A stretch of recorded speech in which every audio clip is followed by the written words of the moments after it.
Some people say, speak your heart out. Don't let your life choices be determined by others' opinions. Don't try to please others. Trying to please others will drain your energy. Hundreds of similar statements are quoted as self-improvement advice around the term validation. But I'm not going to go down that path today. Let's start with a story. Let's say there's a girl called Nancy, and she loves to post quotes and self-help tips on Instagram. But she's noticed that when she posts selfies, which is actually something she doesn't really like doing, she tends to get more likes and shares. So instead of posting what really matters to her, she ends up posting something that can get her more likes and shares. Sounds familiar? Similarly, we might regularly confirm our choices of clothes with someone else. We want people to think well of us.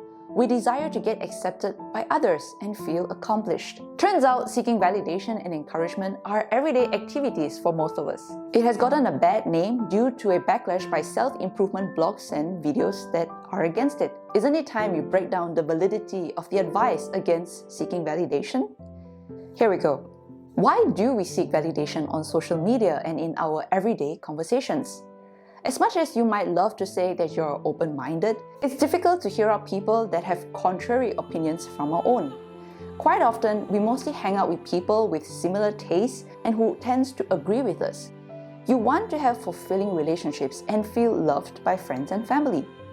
Come to think of it, for most of us, we probably started seeking validation from a very young age.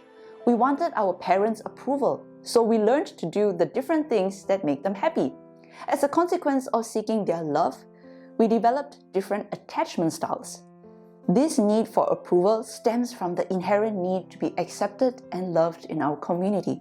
At school, the ones who scored well were praised by teachers and their parents, while those who didn't score very well were penalized and criticized.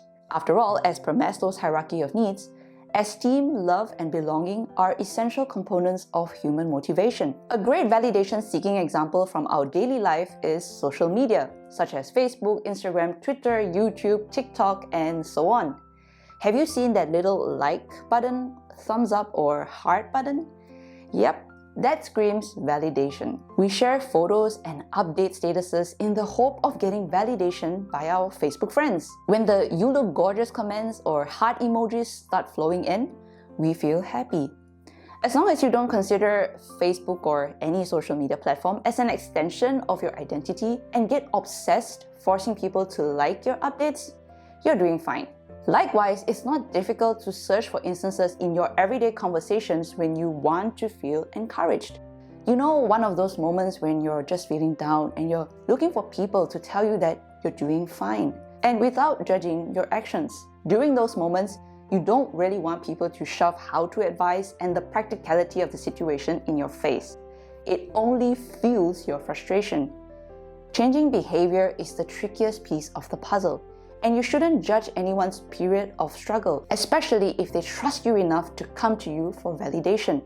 Your casual tap on their shoulders might give them the strength to step outside their comfort zones. Try to avoid analyzing and handing out unsolicited solutions to people in every conversation. If someone shares their feelings with you, it means that they trust you. Your first response should be empathetic by saying things like, "Don't worry, I'm here for you.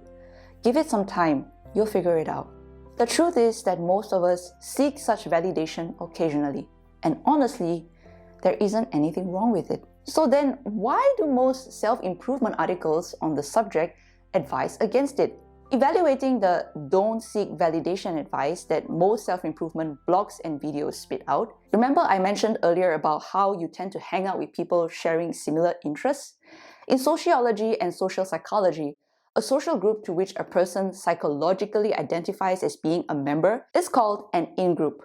Occasionally, you might choose to value yourself based on the opinion of your in-group. If you regularly seek such validation, then it might escalate to become a need, which might then start affecting your everyday choices. Your sole goal might change into pleasing people around you, even if it conflicts with your internal values and feelings. That's where it gets ugly. You might face performance anxiety and get depressed based on what others think of you. Self-improvement publications and videos try to tackle this issue by providing frameworks for practicing self-acceptance. They provide advice to rewire your brain to stop depending on others. Just identify your unique talents and let your life choices be based on your feelings so that you are in charge of steering your life's course. So moral of the story is go find out what's right for you and take action. Will such advice bring rainbows back in your life? Well, the advice sounds good in theory, and maybe you might be able to completely get rid of trying to seek approval by others, and you start appreciating your skills, talent, and personality. You've defined what success means for you. You create personal goals and knock them out of the park. That's great for you. But wait, what about other people? Well, now you're sliding into a dangerous lane where you feel everything is okay as long as it makes you happy. The fact is, even if you don't care about seeking external validation and only believe in your own beliefs, there's still a possibility that your hypothesis might be wrong. If you go by the traditional validation advice, you might end up rationalizing every life decision. You'll search for patterns of info that confirm your existing beliefs. The tendency to look at new evidence in a way that confirms your existing hypothesis while conveniently ignoring the facts that violate your ideologies has a fancy name in psychology. It's called confirmation bias. And just so you know, even the best of us have fallen for this bias. You become the centerpiece of every argument. Let me illustrate to give you a few examples. You have a selfish goal of being the best annual performer at work, and is negatively impacting your prospective customers. Maybe you might start tricking them with bogus offers to close more sales.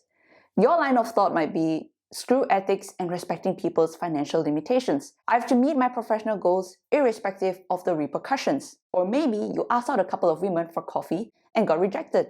Your line of thought might be, women are they don't deserve me because I am entitled to be happy and accepted. Plus, I'm awesome. Instead of validating your choices from external sources, now you're entirely dependent on yourself. That doesn't change the condition. You've merely treated a symptom. Now you're a person with a different set of problems. You've become self-centered and disregard how your words or actions might impact others. This can cause you to get isolated by others, causing you to feel unloved or rejected. What's astounding is that when your wrong opinions are repeated a sufficient number of times, then your mind will reinforce a feedback loop. You'll be more confident that what you believe is indeed true. I am sure you don't want to fall into the trap of disregarding negative feedback against you merely because it's against your opinion.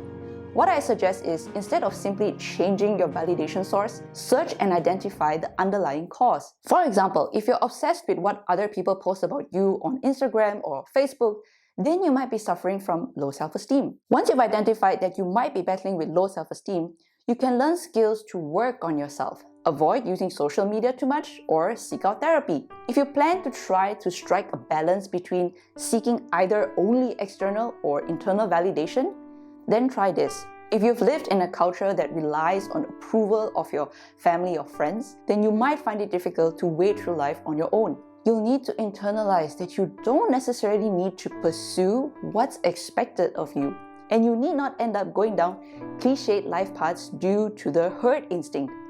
Eventually, you should start to view life clearly with your own unique perspectives. But through it all, you also need to remain mindful. It's easy to like and follow people who boost your ego and disregard the naysayers as bad people.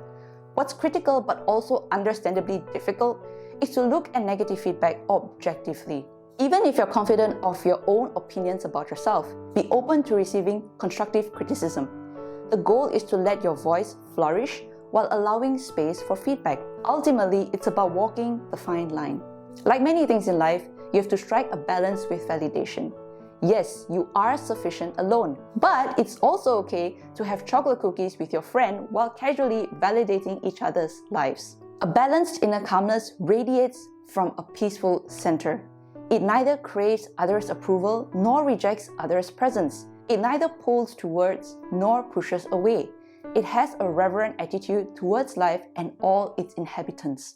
I'd like to take this moment to give a big thank you shout out to these wonderful souls for joining my Thrive with Trish Club and supporting the work that I do. Thank you so very much. I deeply appreciate each and every one of you. If you too would like to enjoy special perks plus support my work here on YouTube as a content creator, then do click the join button down below to find out more.